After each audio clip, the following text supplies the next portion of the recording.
Hello friends, எல்லாருக்கும் வணக்கம். இன்றைக்கி நம்ம குட் பேட் அக்லி படத்தோட ரிவ்யூ பார்க்கலாம். படம் எப்படி இருக்குன்னா என்னத்துங்க சொல்கிறது. சரி பார்க்கலாம் வாங்க. ஃபஸ்ட்டு பாசிட்டிவ் பார்த்துடலாம். பாசிட்டிவ் என்னென்னா, அந்த படம் யாருக்கு மெயினாக பிடிக்கும்னு வச்சுக்கோங்களேன். தலையோட ஃபேன்ஸ் தான். ஐயோ தலைன்னு சொல்லக்கூடாதா, ஏகேயோட ஃபேன்ஸுக்கு படம் ஃபுல்லாக ஒரு ட்ரீட்டு தான். அது கூட எல்லாருக்கும் இருக்குமா அப்படிங்கிறது சந்தேகம் தான். சரி, நம்ம பாசிட்டிவ் பேசுகிறோம்னு சொல்லியிருக்கோம் இல்லையா. பாசிட்டிவ் நெகட்டிவ் கடைசியாக பேசிக்கலாம். ஃபர்ஸ்ட் ஆஃப் ஆல் இந்த படத்தோட பெரிய பாசிட்டிவ் என்னென்னா அஜித் தான். எல்லா படத்துக்கும் இதே டைலாக் தாங்க. அஜித் படத்தாக இருந்தாலும் சரி, விஜய் படமாக இருந்தாலும் சரி, கதை ஒன்றும் சரியாக வர மாட்டேங்குது. அவங்கவுங்க ஆக்டர் தான் நல்லா ப்ளஸ்ன்னு சொல்லிகிட்டு இருக்கோம். இதில் மெயினாக என்னென்னா அஜித்தோட லுக்குங்க உண்மையாலுமே ரொம்ப மாசாக இருக்குது. ரொம்ப நாளுக்கு அப்புறம் அஜித் அந்த மாதிரி பார்க்குறோன்னு வச்சுக்கோங்களேன். கடைசியாக துணிவில் அந்த மாதிரி பியர்டு வச்சுட்டு பார்த்தது. விடாமுயற்சியில் கூட லுக் வைஸ் கொஞ்சம் ஒரு மாஸ் லுக் இல்லைன்னு வச்சுக்கோங்களேன். ஆனால் இதில் உண்மையுமே ரொம்ப சூப்பரான லுக். எல்லா லுக்குமே அவர் கூலிங் கிளாஸ் போட்டிருக்க சூட்டாக இருக்கட்டும், எல்லாமே மாஸாக இருக்குது. அதான் ஒரு டேரக்டர் பியூர் அஜித் ஃபேனுங்கிறத அவரோட லுக்லேயே காட்டிட்டார். அடுத்தது பிஜிஎம் வைஸ் மியூசிக் பெருசாக எடுக்கலைனாலும் பிஜிஎம் உண்மையாக நல்லா இருக்குங்க. அந்த ஒரு பாட்டு நல்லா இருந்தது.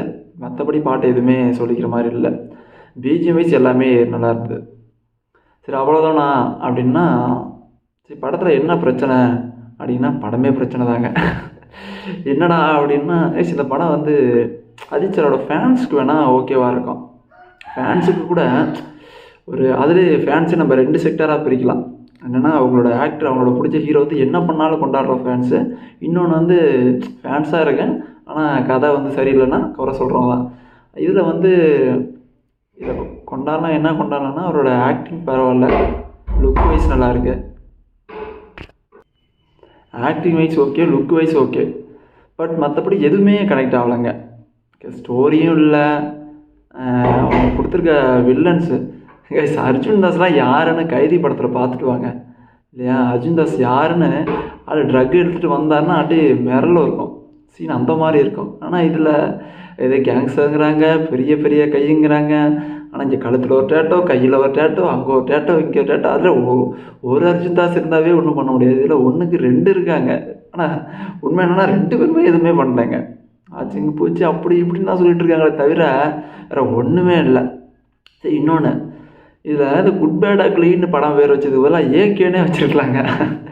படம் ஃபுல்லாக ஏகே வராரு, ஏகே போகிறாரு, ஏகே அங்கே நடக்கிறாரு, ஏகே சொல்கிறாரு வர்றாரு, ஏகே அப்படிப்பட்டவர், ஏகே இப்படிப்பட்டவர்.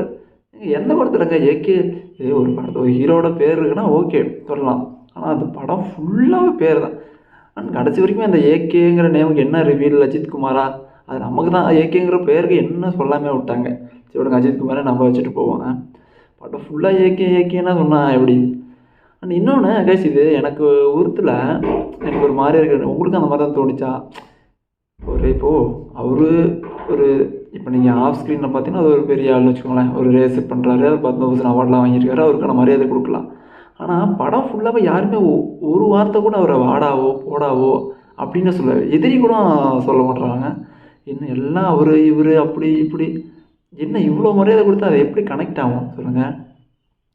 அந்த வில்லன்னு சொல்கிறத விட அவரோட வயசில் அதிகமாக இருக்கவங்களாம் பிரபுலாம் அவர் ஏதோ ஒரு போலீஸ் ஆஃபீஸராக வராரு போல். அவரு கூட ஏகே வராரு போகிறாரு. யோகி பாபுலாம் கடைசி சீனில் வராரு, அது ஏதோ ஃப்ளைட்டில் வராரு. ஆனால் அவர் செக்கிங் ஆஃபீஸர் தான் வராரு யோகி பாபு. அவரு கூட ஏகே என்னங்க இது கனெக்ட் ஆகணும். ஃபஸ்ட்டு நம்மளோட ஹீரோவுக்கு நமக்கு கனெக்டே ஆகலை சரிங்களா. கனெக்ட் ஆனால் மட்டும்தான் அந்த படம் நல்லா போகும். இன்னொன்று ஏகேங்கிறது ஒரு பெரிய கேங்ஸ்டர் அப்படின்னு சொல்கிறாங்க. அந்த பெரிய கேங்ஸ்டர்னால் இந்த மாதிரி சம்பவம் பண்ணியிருக்கணும் அப்படின்னு ரிவீல் பண்ணாதானே. பெரிய சம்பவம் பண்ணியிருக்கேன், அவரோட பாஸ்ட் இந்த மாதிரிலாம் இருந்திருக்கு அப்படின்னு காட்டியிருந்தால் மட்டும்தான் நமக்கு இவர் பெரிய கேங்ஸ்டர் நம்ப முடியும். ஆனால் அவர் என்ன பண்ணார் அப்படின்னு சும்மா ஒரு இதில் சென்டென்ஸ்லேயே போட்டாங்க. கொரியன் போனாங்க, அங்கே அவர் அங்கே பார்த்தது எல்லாருமே அவர் பின்னாடி வந்துட்டாங்க, அங்கே போனாங்க இங்கே போனாங்கிறாங்க. பட் ஒரு குறிப்பிட்ட ஒரு சம்பவம் எதுவுமே சொல்லலை. ஏன்னா அவர் என்ன பண்ணாருங்கிற சம்பவத்தை சொன்னால் தான் அவர் உண்மையான பெரிய கேங்ஸ்டராக இல்லையான்னு நமக்கு ஒரு ஃபீல் வரும். அதே இன்னொன்று ரிவ்யூ வெளியே எல்லாமே பார்த்தா ஒவ்வொருத்தவங்களுக்கும் ஒவ்வொரு தனிப்பட்ட இதுன்னு வச்சுக்கோங்களேன். இப்போ நான் சொல்கிறது எனக்கு பிடிச்சிருக்காது, சில பேர்த்துக்கு ரொம்ப பிடிச்சிருக்கும் அப்படிங்கலாம். ஆனால் சோசியல் மீடியா எடுத்துக்கலாம், பெரிய பெரிய யூடியூபர்ஸ் ரிவ்யூ எல்லாமே ஃபுல்லாகவே பாசிட்டிவாகவே இருக்குது. அதுதான் எப்படின்னே தெரில. இல்லை ஒருவேளை எனக்கு தான் அந்த மாதிரி தோணுதா? இல்லை கைஸ், நான் சொல்கிறதா உங்களுக்கும் தோணுதுன்னா எனக்கு கமெண்ட் பண்ணுங்கள். நான் பார்த்தேன் கைஸ், எனக்கு அந்த மாதிரி கனெக்டே ஆகலை படம் ஃபுல்லாக. இதுக்கு விடாமுயற்சி எவ்வளோ தேவலாம். ஸ்டண்ட் சீன் இருந்தது, ஸ்டண்ட்டு எவ்வளோ சூப்பராக பண்ணார். கார் சேசிங் இருந்தது. அந்த கிளைமேக்ஸ்லலாம் ஃபுல்லாக ஏதோ ஒரு ஒரு வீடியோ கேம் பார்க்குற ஃபீல் தான். அந்த ஒரு காரு கன் ஷூட்டு சீன் இருக்குல்லையே, ஃபுல்லாக வீடியோ கேம் தான். ஃபுல்லாகவே சினிமாட்டோகிராஃபி சுத்தமாக சரியில்லைங்க. அது இல்லாமல் அந்த ஃபுல்லாகவே இல்லை ஒரு கிளப்பில் இருக்க மாதிரியே தான். ஃபுல்லாக லைட்டிங் தான். படம் ஃபுல்லாகவே லைட்டிங்கில் இருக்க மாதிரியே லைட்டிங் தான். அவர் எங்கே போனாலும் லைட்டிங் தான். அந்த கிளப்பில் அந்த என்ன சொல்கிறது, ரெட் கலர் லைட் எல்லாம் மேலே போடும் இல்லையா, அந்த மாதிரி படம் ஃபுல்லாக அதே மாதிரி தான் போயிடுச்சு. கதையும் பெருசாக இல்லவே இல்லைங்க. கண்ணை மூடி யோசிச்சுன்னு வச்சுக்கோங்க, குட் பை டாக்டர் என்ன கதை உங்கள்ட்ட சொல்லவே முடியாது. ஏன்னா கதையே கிடையாது. இது யாருக்கான படம்னு கேட்டிங்கன்னா, தலையே அஜித் அப்படின்னு சொல்லிட்டு இருக்காங்க பார்த்தியா, அவங்களுக்கு மட்டும்தாங்க பிடிக்கும். மற்றபடி யாருக்கும் பெருசாக பிடிக்காதுன்னு நினைக்கிறேன். சரிப்பா, ஃபைனலாக படம் எப்படி இருக்குன்னா, எப்படி சொல்கிறது, இதை வந்து சில படம் வந்து ஃபேமிலி ஆடியன்ஸ் கனெக்ட் ஆகும், மற்றபடி சினிமா ஃபேன்ஸ் கனெக்ட் ஆகாது அப்படின்னு சொல்லுவாங்க. ஆனால் இந்த படம் வந்து ஃபேமிலி ஆடியன்ஸ் கூட கனெக்ட் ஆக வாய்ப்பு இருக்குது, பட் சினிமா ஃபேன்ஸு கனெக்டே ஆகாது. அஜித் ஃபேன்ஸே கூட சில பேர் தான் இதில் ஓகேன்னு சொல்கிறாங்க. அந்த லுக் வைஸ் நல்லாயிருக்கு, மற்றபடி அவரோட ஆக்ஷன் நல்லாயிருக்கு, அவரோட ஆட்டிடியூட் நல்லாயிருக்கு, அவ்வளோதாங்க. ஆனால் அது படம் ஃபுல்லாக இன்னொன்று சொல்ல மாட்டேறாங்க. என்னென்னா, ஒரு பாட்டு வைக்கலாம், 2 பாட்டு வைக்கலாங்க பழைய பாட்டு. படம் ஃபுல்லாக பழைய பாட்டை வச்சு இது பழைய பாட்டு தான் அந்த படத்தோட மியூசிக்காங்கிறதே இதாகிடுச்சு. ஏன்னா பாட்டு எதுவுமே நிற்கல. ஒரு பாட்டு மட்டும்தான் மற்ற எந்த பாட்டுமே நிற்கல. அண்ட் இன்னொன்று, எல்லாம் டைலாக்ஸாக இல்லை ரீல்ஸில் நம்ம பார்க்குற டைலாக்ஸாக போட்டாங்க. அதை கடைசியில் இந்த கிளைமேக்ஸ்லாம் அந்த நார்த் இந்தியாவில் பாட்டு, அந்த பணத்துக்காக மனசை மறுத்து அந்த பாட்டெலாம் வைக்கிறாங்க.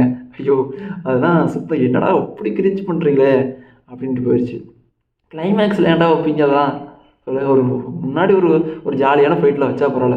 இது ஃபைட் ஃபுல்லாக பாட்டு மட்டும்தான் வருது. மார்க்கண்டனியில் வச்சாங்க, அது ஒரு பாட்டு மட்டும், அது கனெக்ட் ஆச்சு. ஓரளவு கொஞ்சம் நல்லா இருந்தா, லாஜிக் இல்லைனாலும் ஓகே. பட் இதில் சுத்தமாக எதுவுமே கனெக்ட் ஆகல. எல்லாம் டைலாக். என்ன ப்ரோ இதில்? இப்போ இன்னொன்று, முன்னையாவது படம் நல்லா இருக்குன்னு சொல்லுவாங்க. இப்போ வந்து அஜித் ஃபேன்ஸும் விஜய் ஃபேன்ஸும் ஒன்றாயிட்டாங்க இல்லையா, இவங்க ஓட்டு வேணுங்கிறதும் இவங்க எப்பா படம் நல்லாலாம் சொல்லுங்கப்பா. சரி ஓகே, எனக்கு இது கனெக்ட் ஆகிருக்கு. இது எல்லாமே பிடிக்கலங்கும் போது சரி நமக்கு தான் அந்த மாதிரி தோணுதா? இல்லை விடாமுயற்சி பார்க்கும்போது அப்படி தோணுச்சு. அதை பார்க்கும்போது இது விடாமுயற்சி எவ்வளவோ தேவலாண்டா அந்த மாதிரி போயிடுச்சு. சரி ஓகே கைஸ், எனக்கு குட் பை டாக்லி டோட்டல் டிஸப்பாயின்மெண்ட். 200 கொடுத்து படத்துக்கு போனது சுத்த வேஸ்ட்டுன்னு தான் தோணுது. அது ஹச்டி பிரிண்ட்லாம் நிறையா வெளியே வந்துருச்சாமா.